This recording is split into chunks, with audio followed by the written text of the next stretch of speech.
freedom, you say to vote. Freedom. Freedom. Freedom.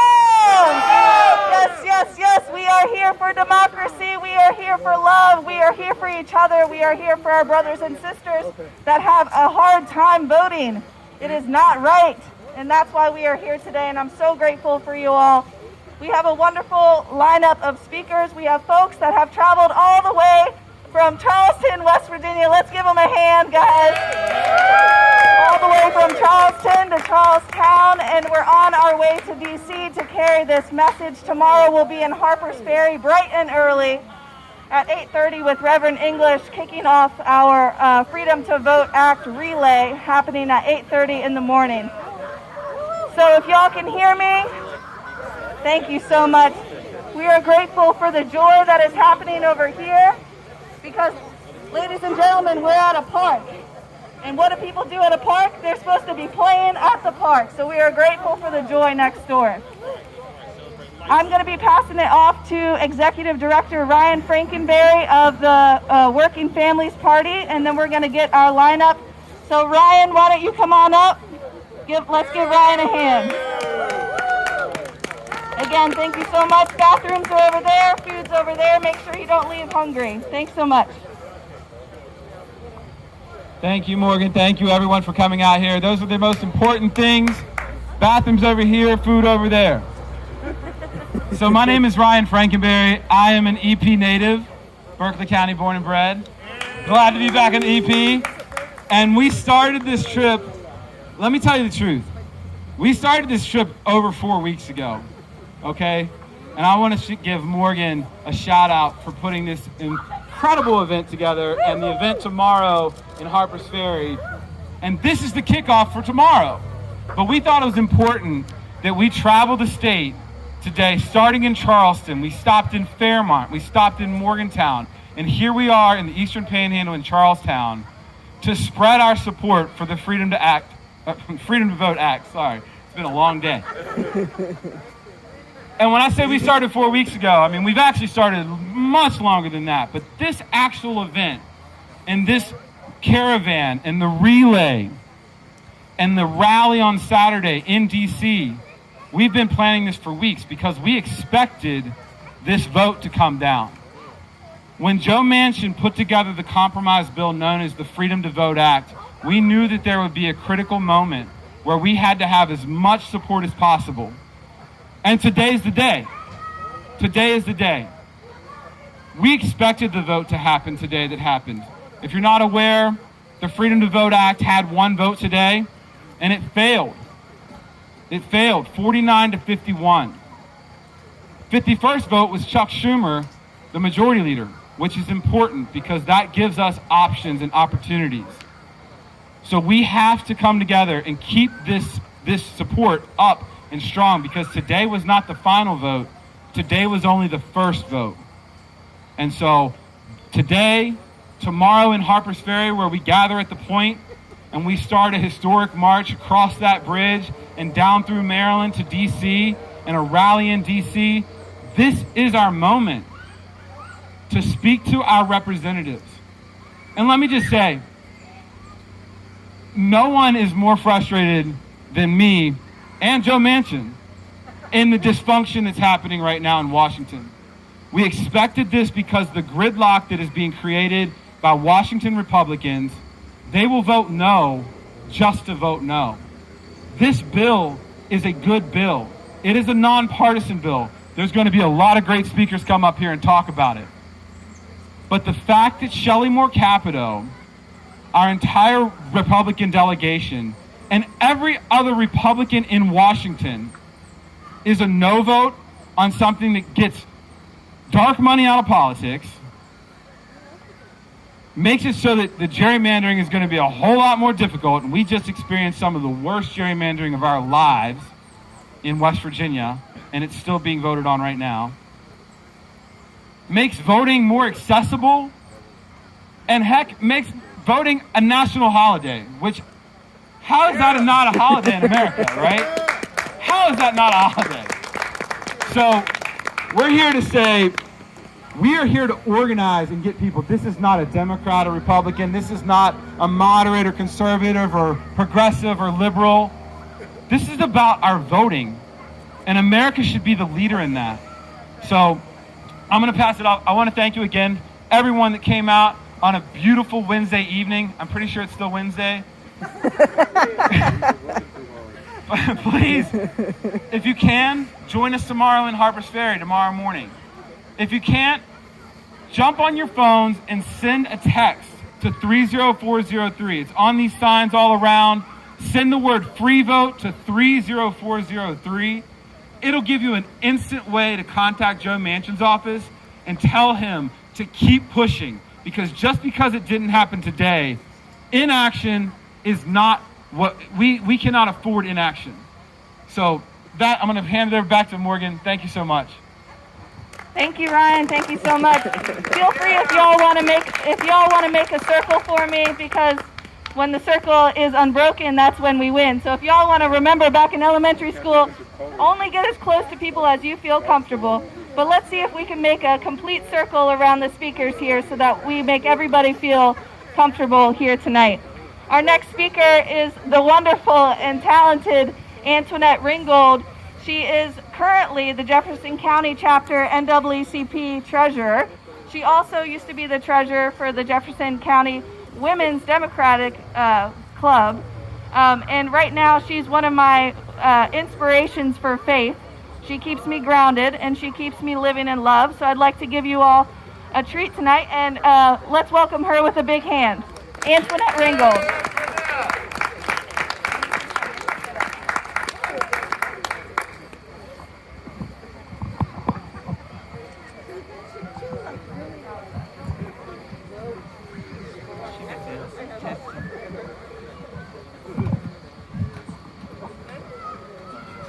Testing. Good evening to each of you. My name is Antoinette Ringgold, representing the Jefferson County NAACP, and I want to thank you for your presence as well as your interest in the importance of this Freedom to Vote Act to ensure that our fight to this point will pass and protect our democracy. By passing this bill would be a needed push to enact comprehensive legislation to strengthen democracy, to promote equity and racial justice for all Americans. This bill includes numerous important provisions that were also in the For the People Act passed in the House, H.R. 1, which was combined effort of the late John Lewis Voting Rights Advancement Act, which sought to establish full protection of the landmark Voting Rights Act of 1965. These amendments would make the Freedom to Vote Act the most comprehensive democracy reform law enacted in decades. Key provisions for Freedom to Vote Act include: A, early voting, all 50 states to be on board to offer this voting period for at least 2 weeks, including 2 Saturdays. Individuals have varying schedules, such as family obligations of children, work, caretakers, etc., which would allow flexibility to accommodate options for their convenience. It is also a way to alleviate overcrowding on the day of election with crowd control.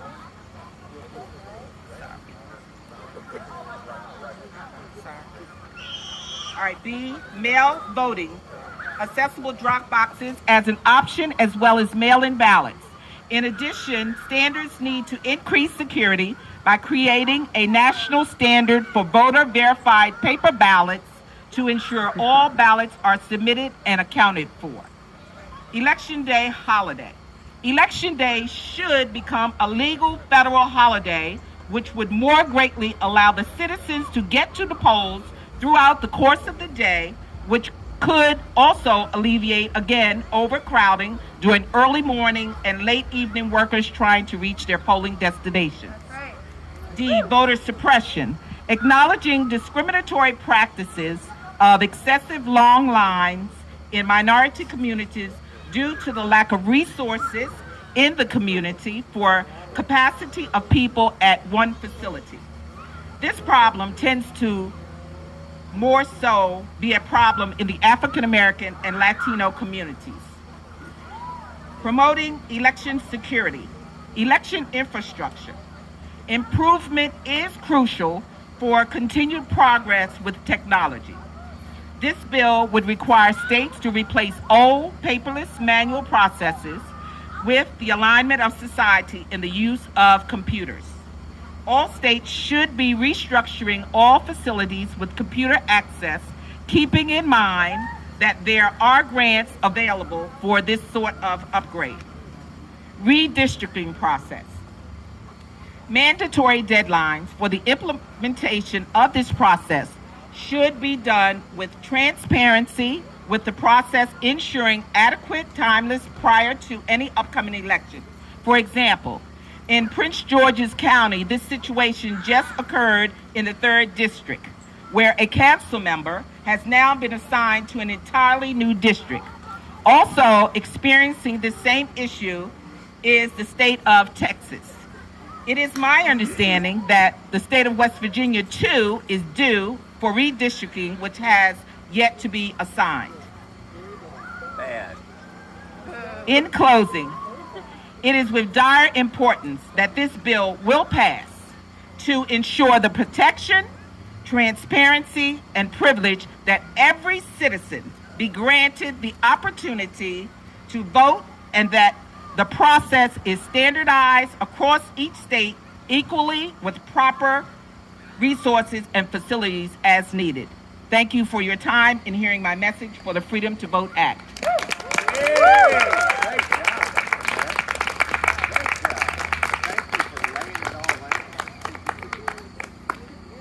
Let's give it up for Antoinette one more time. Thanks so much. Our next speaker is my dear brother, Stuart Acuff, retired organizing director of the AFL-CIO. Let's give it up for Stuart Acuff. Thank you, Morgan. Thanks, everybody, for being here. How's everybody doing? Everybody having a good evening?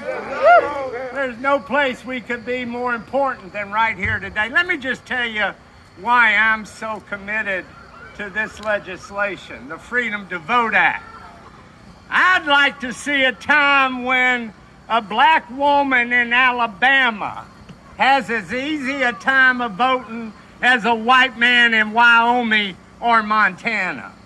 I'd like to see a time when a Latino Mexican-American voter in Texas, in the Valley, in the Rio Grande Valley, has as easy a time voting as a white man, a rich white man in Dallas.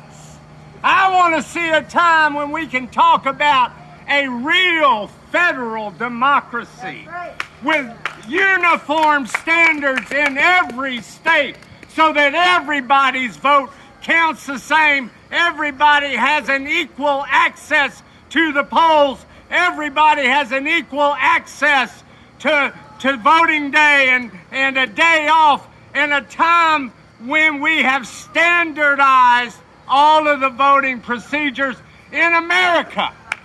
So we really have an equal voice, an equal vote, and an equal opportunity to have that voice. Now, we got troubles here in West Virginia. We got a house full of Republicans in Charleston who are trying to ram through a redistricting plan that they cooked up in their evil little minds to take away 2 Democratic seats in this county. In this county is what they want to do. And people like us, people of faith, people of goodwill, black people, white people, who are looking for ways to work together, who are looking for ways to lift everybody up in this country, who are looking for ways to reverse 40 years of trickle-down economics. People like us all over America are challenging what the GOP is doing in their state. But we cannot guarantee uniformity until we have a national federal bill. We have got to pass this bill. And first and foremost, That means challenging Republicans to vote for democracy and to vote for America. To vote for America. You got a problem if your political strategy is to keep the other side from voting. You got a problem. That's not the way democracy works. But now, I'm an old-fashioned Democrat.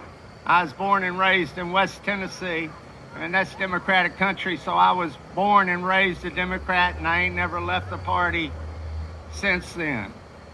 So I don't expect that much out of Republicans. But let me just tell you what I do think. If it comes down to saving democracy in America and saving the damn filibuster, I'm for saving democracy in America. Thank y'all very much. God bless everybody. God bless y'all so much.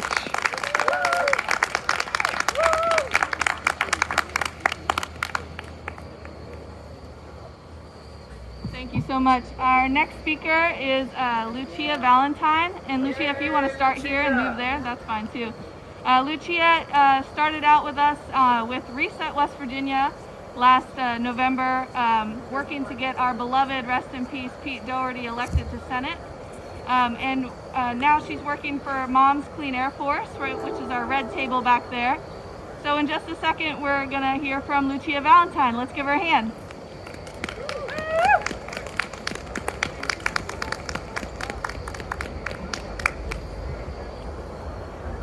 Thank you. Hello, everybody. It's good to see you all here this evening, here in Charlestown. I stand here today as a proud West Virginian and the West Virginia organizer for Mom's Clean Air Force, working to protect children from climate change. Working as an environmental advocate means working tirelessly to protect our right to a stable climate while actively choosing hope every single day. Hope for a brighter future, a cleaner future, and a future that invests in working families, especially here in our state of West Virginia. And fighting for a stable climate also means fighting for our democracy and our sacred right to vote and make our voices heard. Our right to vote is climate justice and racial justice and social justice, and the freedom to vote is one of the most powerful fundamental tools we have in our democracy, and we must fight back by passing the Freedom to Vote Act, the John Lewis Voting Rights Act, and the DC Statehood Act to ensure equal access to the ballot box for every single eligible voter. And feel free to visit me back at the red table to send and sign a postcard to Senator Manchin. And I'm also going to share with you a little song. Feel free to snap along or clap along. Woke up this morning with my mind set on freedom. I woke up this morning with my mind set on freedom. I woke up this morning with my mind set on freedom. Hallelujah. Hallelujah, hallelujah. I'm walking and talking with my mind set on freedom. Walking and talking with my mind set on freedom. I'm walking and talking with my mind set on freedom. Hallelujah, hallelujah, hallelujah. I woke up this morning with my mind set on freedom.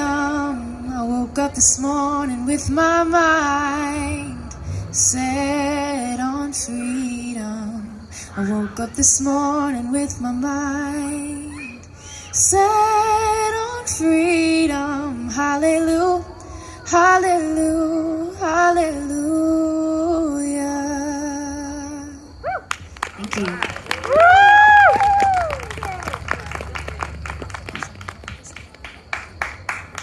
Thank you so much, Lucia. Our next wonderful speaker is someone who is beloved to me, Reverend Gusty Lynnae Newquist. She traveled the nation. She was in New York, and she said, West Virginia is my home, and I'm going to come back. So let's welcome her back. She's been here 2 years, and God bless, hopefully she never leaves. Never, ever. Welcome, Gusty. Thank you so much. You're home. Am I on?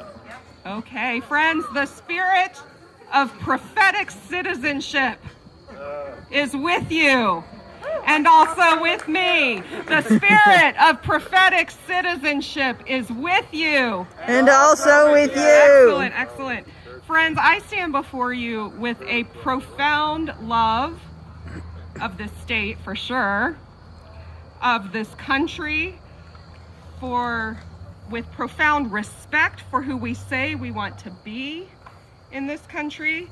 And I stand here with you to lament that the America we love and respect suffers today from a broken covenant. A broken covenant. I did not know about that vote today. That was reprehensible. That was a moral failing. In the basic covenant of the America we love and respect, there are certain truths that are so essential. There are certain truths that are so fundamental to the well-being of human life in community that we call them self-evident. Those truths are, I'm sure you know them by heart, that all men and all women and all non-binary people are created equal. This is self-evident. Those truths are that all men and women and non-binary people are endowed by their Creator with certain inalienable rights. We say these truths are self-evident, and we have broken that covenant. In the church, we describe these essential truths like this. We say that each and every one of us has been created in the very image of God, literally bearing the divine imprint in our minds and in our bodies. We say that each and every one of us is equipped with the capacity to discern divine wisdom for our lives. We call that God alone is the Lord of the conscience. We also say that we are not just equipped with the capacity to discern divine wisdom for ourselves and our families, but we are equipped to discern divine wisdom for the well-being of the entire community. Each one of us is equipped with divine wisdom. And this is not just a little extra to make us all feel good about ourselves so we can say how wonderfully loved we are by God. No, in the church we say that each and every one of us is in fact required to participate in discernment for the well-being of the entire community. We say that the community cannot make effective decisions without the input of everyone's divinely discerned wisdom. In the church, we say that each and every one of us is therefore ordained with an affirmative political vocation that comes with citizenship in our system of self-government. What this means, friends, is that the expression of our conscience in the form of the vote is not just a human right, although it is that. It is not just a political privilege, although it is that. We say that the expression of our conscience in the form of a vote is in fact a moral obligation. A moral obligation imprinted on your soul and mine to participate in discerning the well-being of the community. That is the basic covenant, not just of America, but of life. Friends, the America we love and respect suffers today from a broken covenant. But we are not without hope. We can never be without hope. With dignity and grace and a whole lot of work, we know that broken covenants can be restored. Yes. And that is why we gather today, to restore the broken covenant of America. Yes, our hyper-partisan, white supremacist, present-day politics has become far too much about power and subsidies and resentments and fears of loss. But we, gathered here tonight, we have not yet relinquished our self-evident truths. We are holding on to them. We will continue to hold on to them and fight for them. We have not yet defied the divine spark within us all. We have not relinquished our sacred obligation. Our affirmative political vocation can also be about enduring loyalties, expanded identities, and generosity of spirit, what we call prophetic citizenship. The spirit of prophetic citizenship calls us to temper self-love and self-interest with neighbor love and neighbor interest. The spirit of prophetic citizenship compels us to sacred stewardship of the democratic representative process of self-government. The spirit of prophetic citizenship calls us to individual discipline, multicultural awareness, and communal responsibility. The spirit of prophetic citizenship pierces the moral conscience within those of us who have more wealth, more power, more privilege than we really deserve, that we will use those gifts for justice. And so the spirit of prophetic citizenship compels us to proclaim tonight that to deny anyone a fair vote is sin.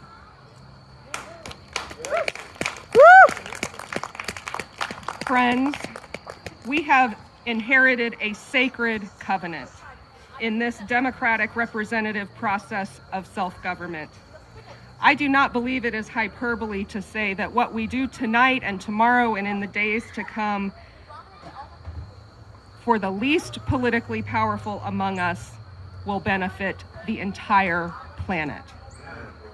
So let's roll up our sleeves in a spirit of prophetic citizenship and get to work on this relay. Thanks, friends. Thank you, Gusty. Thank you. Our next speaker is a wonderful man named Mossy Wright. He's a leader in the Berkeley County Chapter NAACP, retired U.S. Army veteran, and one hell of a guy, because I can just tell, and I've only known him 1 hour. So let's welcome Mossy Wright, everybody.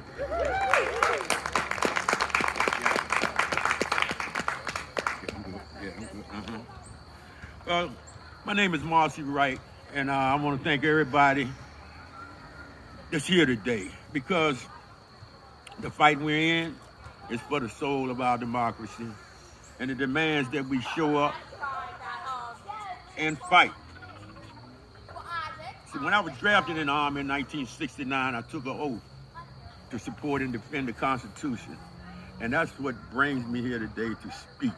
So many of us that took that oath has abandoned that oath here in this country. I'm proud to have served in the Army and to have fought in Vietnam.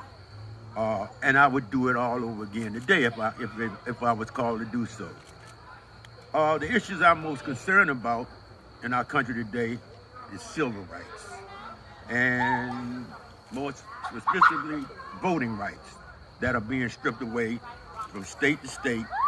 19 states passing 33 laws this year to threaten our freedom to vote.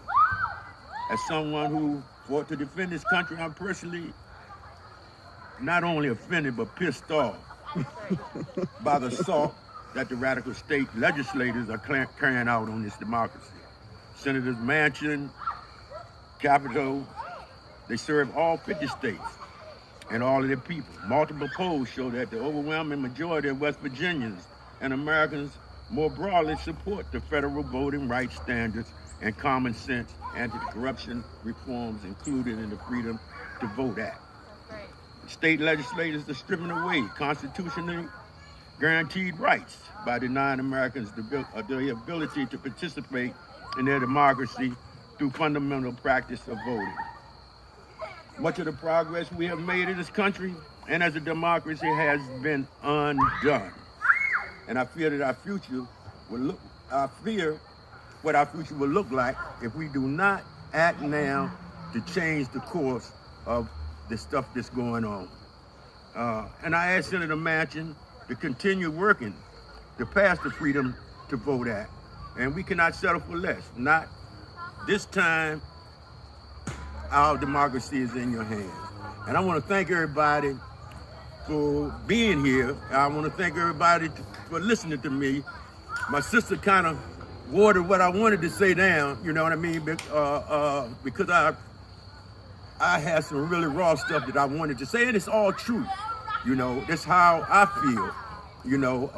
concerning civil rights, the voting rights in this country, because it's slowly eating away the women, the blacks, the Latinos, the Indians. I'm saying everybody, man. We need to just come together as a whole and push, fight. That's right. Thank you.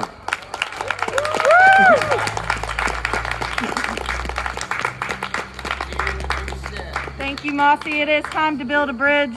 It is time to come together. Our next speaker is retired Lieutenant Colonel Lynnae Johnson. She's run for office. I voted for her. When she runs for office again, I'm going to vote for her again. I'm very excited for you all to meet her. She's very joyful, and I'm just so grateful that there's people like her in the world. Let's give a big round of applause for the person that's revitalizing the Women's Democratic Club, Miss Lynnae Johnson. Woo! Well, I'd like to thank the West Virginia working families in Morgan for inviting me here to say a few words about freedom to vote. Before I do, let me just share one thing. As I was parking my car and walking down here, someone came up to me and asked, "Well, what organization are you representing tonight?" And I had to smile. Those of you who know me know that I belong to just a few. All right, the Jefferson County Democratic Women's Club, the League of Women Voters, the Jefferson County Democratic Executive Committee, the NAACP, the Chamber of Commerce, the American Legion Post 102, Stover College, Culture and Diversity Committee with Jefferson County School System, the Jefferson County Democratic Association, and the Jefferson County Heritage Festival. Now, those are just a few. Woo! So when I smiled, I had to say, I'm representing you, and her, and him, and myself, and us. That I am representing us because voter suppression in this country is a shameful reality. And we all have the right to be concerned about voting. As I continued to walk here, I thought to myself, transformative vision of voting is not new in American democracy. So let me finish my response to that person who had those questions. Giving everyone the right to vote would help ban partisan gerrymandering. Right. It would stop the wealthy and corporations' interest from buying elections. It will ensure that early voting is available to everyone. That's right. Yes. We will be given the notice of polling places and when they change. It will safeguard the right to vote by mail. It would combat voter purging. It would prohibit deceptive practices and voter intimidation, and implement the basic transparency of where our candidates' money is coming from in order to fund their campaign. These are basic reforms that the majority of American and the population support. Look, we are all Americans, and we should support legislation of the Freedom to Vote, the John Lewis Act, the Voting Rights Act, For the People Act, whatever they want to call it today. We need to ensure that Congress and the Senate restore the section of the Voting Rights Act that was struck down by the Supreme Court in 2013. There is a cost to voting rights not being passed. If Congress and the Senate need to act now, because there are many states in this country that are party lining votes. So to the worst restrictions of the rights to vote since Jim Crow. Mm-hmm. What do we want from you? We want you to be a part of the team. We want you to collaborate. We want you to join with an organization or a club. Focus on what you have to bring and what you have to offer. Share your talents, share your interests. Make sure that your community, your friends, and your neighbors know the issues and their responsibility to our democracy. Our representative has already laid out why he's not supporting voting rights. And it's because of some Senate procedure. It's not about the substance of the threat we face. We expect our leaders to get things done, not give excuses why they can't. My military counterparts will tell you the maximum effective range of an excuse is 0 meters. We cannot continue this because inaction by our leaders, by our communities, will cost us our democracy. So please get involved. Thank you.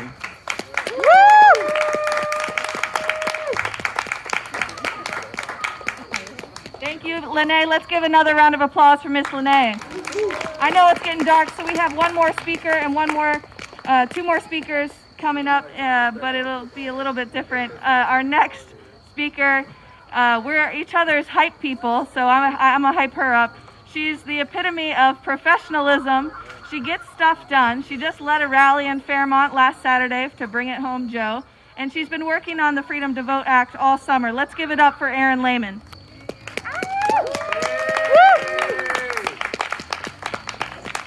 All right, hello everybody. I'm going to go ahead and warn you that I'm not going to be nearly as powerful as half of the speakers that we've heard tonight, but I'm going to try my best to do this issue justice. Thank you all so much for taking the time to show up for our democracy tonight. Can you hear me okay? We good? We good? All right.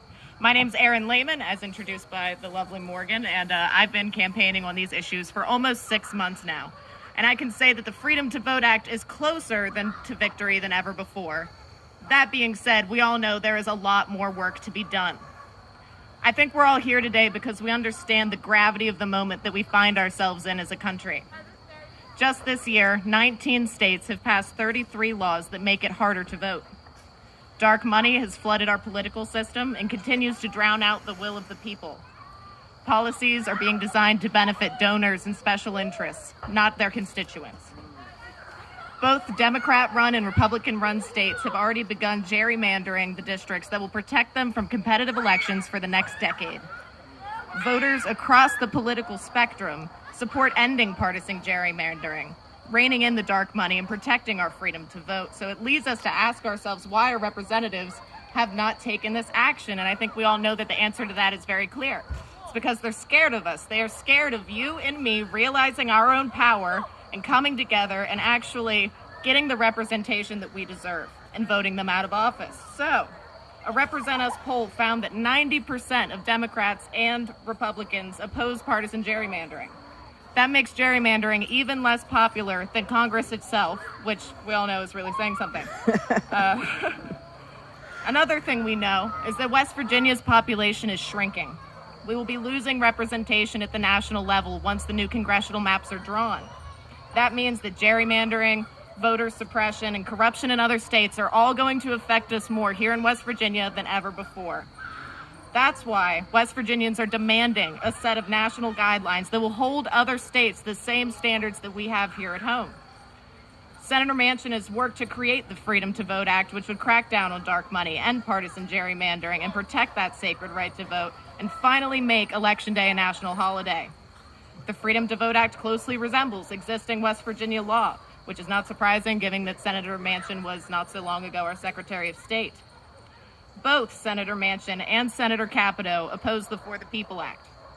The difference is Senator Manchin went back to the drawing board, he led the way with his own proposal, and has repeatedly reached across the aisle for Republican support. It's time for Senator Capito and Republicans in D.C. to get off the sidelines, catch up with their Republican constituents, and take action on this issue. Just this afternoon, we saw all of the Senate Republicans vote to block debate, even just starting the debate about this issue. So that makes right now one of the most crucial moments we have come to in this campaign yet. We can't take our foot off the gas pedal. There's a lot left to do. So today we stand together. We may belong to different political parties and organizations, have different occupations and hometowns, But we are united when we say that we believe in the freedom to vote. And we all know that we can't let politics and process continue to stand in the way of this once-in-a-generation chance to fix our corrupt and broken democracy and pass the Freedom to Vote Act. So thank you all for being here.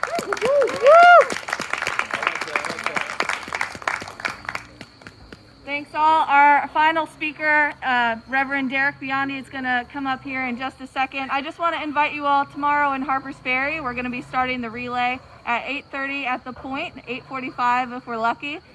This relay is meaningful for many, many reasons. Like we said, voting rights is civil rights.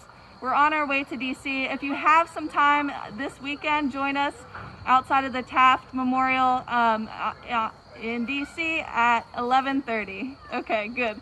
I got a thumbs up from the organizer. That means I said it right. Thank you guys so much, and let's give a warm welcome to Reverend Biandi.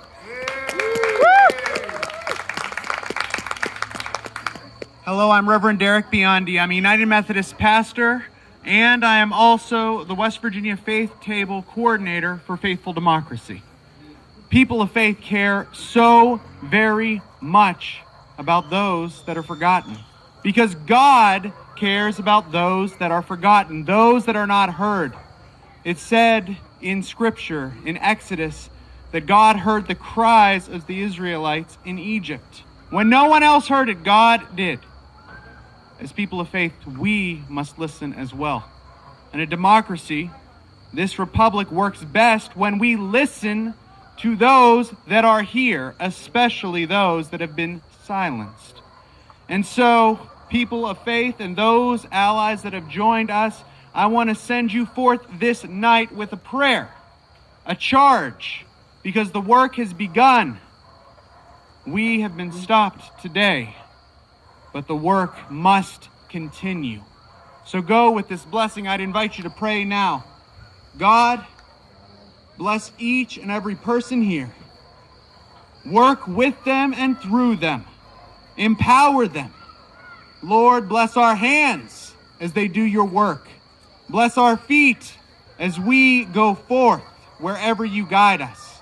And Lord, be on the minds and hearts of our elected leaders, that they might come to realize that the voices that matter most are the voices that are so often forgotten. Lord, bless us in our work, that we might protect this great democracy. And be with us wherever you guide us. We pray this all in the name of God. Amen. Amen.